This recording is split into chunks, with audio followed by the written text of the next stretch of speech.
Assalamualaikum warahmatullahi wabarakatuh. Perkenalkan, nama saya Muhammad Rafi Ilham, mahasiswa angkatan ke 2022 dari jurusan Pendidikan Teknik Elektronika dengan prodi Teknik Elektronika D4. Saya berasal dari Sopeng, tepatnya di Desa Jenai atau orang biasa menyebutnya dengan Najwa.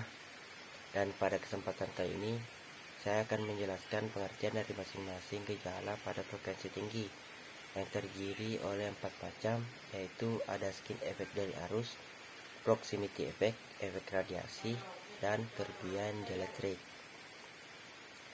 Dan yang pertama, skin effect dari arus adalah gejala yang terjadi pada kawat atau konduktor pada frekuensi tinggi, di mana arus listrik hanya mengalir di permukaan kawat saja, sedangkan bagian dalam kawat hampir tidak digunakan.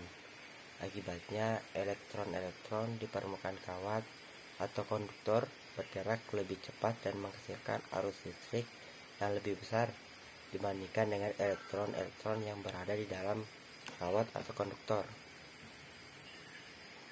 Yang kedua, ada proximity effect.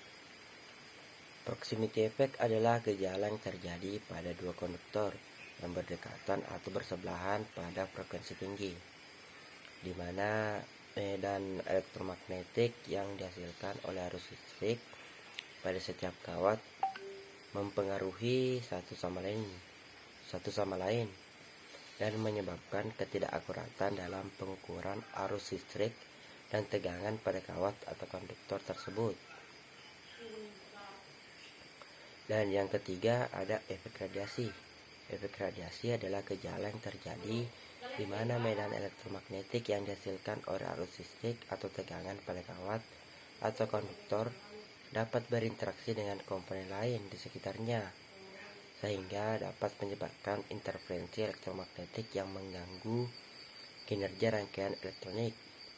Dan hal ini dapat mengakibatkan kerusakan atau ketidakakuratan dalam kinerja rangkaian elektronik yang terhubung dengan kawat atau konduktor tersebut. Dan yang terakhir ada kerugian dieletrik. Kerugian dieletrik terjadi karena isolator tidak dapat mengikuti perubahan arus listrik pada frekuensi tinggi dengan cepat, sehingga medan elektromagnetik yang dihasilkan oleh arus listrik dapat menyebabkan molekul dalam isolator bergerak dan menghasilkan panas. Kerugian ini menyebabkan energi arus listrik berubah menjadi panas dan menyebabkan peningkatan suhu isolator. Jadi semua gejala yang telah saya sebutkan tadi semuanya dapat menyebabkan ketidakakuratan dalam kinerja rangkaian pada frekuensi tinggi dan harus diperhatikan dalam perancangan rangkaian elektronik yang bekerja pada frekuensi tinggi.